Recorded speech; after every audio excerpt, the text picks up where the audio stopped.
हिमाचल प्रदेश के जंगल में एक जादुई चूड़ी का पेड़ था। वो पेड़ बहुत शक्तिशाली था, पर जंगल में रहने वाले पक्षियों में से ये बात बहुत कम पक्षी को पता था। लेकिन उसी जंगल में रहने वाली गौरी नाम की कवि को पता चलता है। सुनो, मैंने एक जादुई चूड़ी का पेड़ देखा है। अगर हम उस पेड़ से चूड़ी को तोड़कर बाजार में बेचें तो हम बहुत सारे पैसे कमाएंगे, क्योंकि वो जादुई चूड़ियाँ हैं, पहनते ही सब सुंदर दिखने लगेंगे। अरे वाह गौरी, इस तरह जादुई चूड़ी को बेचकर तो हम अमीर हो जाएंगे। फिर कालू कौवा और गौरी कौवी उस जादुई पेड़ के पास जाते हैं। अरे वाह, इस पेड़ पर लगी जादुई चूड़ियाँ तो बहुत ही सुंदर है। हाँ, ये तो सुंदर होगी ही ना। आखिर ये जादुई चूड़ियाँ जो है, मैं इसे पहनकर और भी ज़्यादा सुंदर हो जाऊंगी। चलो चलो, हम इस जादुई पेड़ से सारी चूड़ियाँ तोड़ लेते हैं। हम इसे बेचकर बहुत सारे पैसे कमाएंगे। उन दोनों की बात सुनकर जादुई चूड़ी का पेड़ गुस्सा हो जाता है और उन दोनों से कहता है, सुनो लालची पक्षियों, मैंने तुम्हारी सारी बातें सुन ली है। तुम लोग पैसा कमाने के लिए मेरी जादुई चूड़ियाँ तोड़ने आए हो, इसलिए मैं तुम्हें एक भी चूड़ियाँ नहीं दूंगा। तुम दोनों चुपचाप यहाँ से चले जाओ। गौरी, ये पेड़ तो जादुई चूड़ियाँ तोड़ने से मना कर रहा है। तुम चिंता मत करो, इसका उपाय भी मेरे पास है। अब देखो मैं क्या करती हूँ। इतना कहकर गौरी कौवी एक कुल्हाड़ी निकालती है और पेड़ को डराते हुए कहती है, देखो जादुई पेड़, ये चूड़ियाँ तुम मुझे तोड़ने दो, नहीं तो मैं तुम्हें इस कुल्हाड़ी से काट दूंगी। फिर देखना, तुम हमेशा के लिए ख़त्म हो जाओगे। तुम तो बहुत ही बुरी और दुष्ट कौवी हो। मैं तुम्हें ये जादुई चूड़ियाँ तोड़ने नहीं दूंगा। चली जाओ यहाँ से।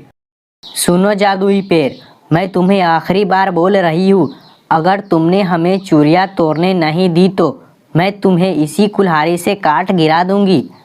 गौरी कवि की बात सुनकर जादुई पेड़ डर जाता है और उन्हें जादुई चूड़ियाँ देने के लिए तैयार हो जाता है।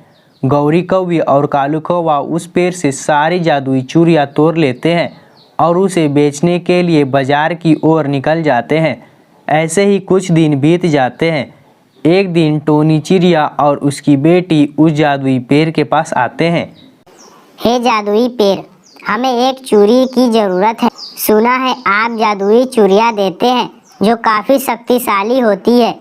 हाँ, मैं जादुई चूड़ियाँ देता हूँ, पर आज मेरे पास एक भी जादुई चूड़ियाँ नहीं है। मुझे माफ़ कर दो, क्योंकि मेरी सारी चूड़ियाँ गौरी कौवी और कालू कौवा तोड़कर ले जाते हैं।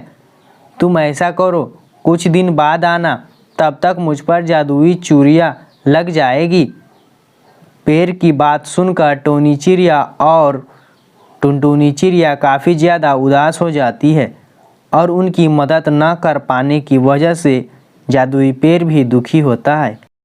कुछ समय बीत जाने के बाद उस पेड़ पर काफ़ी ज़्यादा जादुई चूड़ियाँ उग जाते हैं। फिर उसी दिन कालू कौवा और गौरी कौवी उस पेड़ से सारी चूड़ियाँ को तोड़कर बाजार में बेचने के लिए चले जाते हैं और बहुत सारे पैसे कमाने लगते हैं। इसी तरह बहुत दिन बीत जाते हैं और एक दिन, सुनो जादुई पेड़, अगले हफ्ते मेरी बेटी टुनटुनी की शादी है और कृपया एक सेट चूड़ी का मुझे दे दे, ताकि मेरी बेटी की शादी अच्छे से हो जाए। पेड़ टोनी चिड़िया की बात सुनकर दुखी हो जाता है और कालू कौवा और गौरी कौवी की बातें बताने लगता है।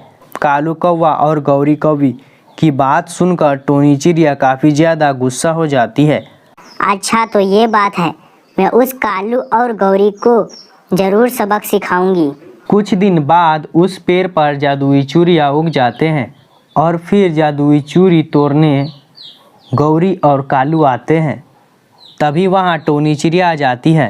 मैं कहती हूँ रुक जाओ, अगर तुम दोनों ने अपना एक भी कदम आगे बढ़ाया तो बहुत बुरा होगा।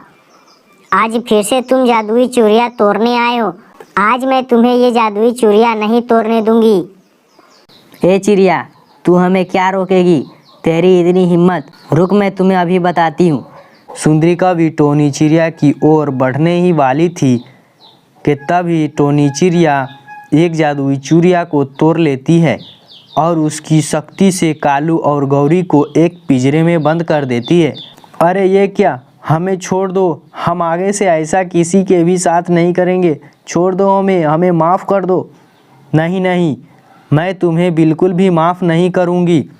आज तुम्हें अपनी गलतियों की सज़ा मिली है। तुम दोनों ने मुझे बहुत परेशान किया है। आज मौका मिला है, मैं तुम दोनों को नहीं छोड़ूंगी। तुम दोनों अब से यहाँ हमेशा बिना खाना पानी के बंद रहोगे। जब कोई पक्षी यहाँ चूड़ी तोड़ने आएंगे तो वो तुम्हें देखकर इबरत हासिल करेंगे। उनके लिए ये एक सबक होगा और कहीं उनके मन में भी लालच आएगा तो वो तुम्हें देखकर समझ जाएंगे कि चोरी करना या लालच करना कितना बुरा होता है और उसकी सज़ा कितनी बुरी होती है।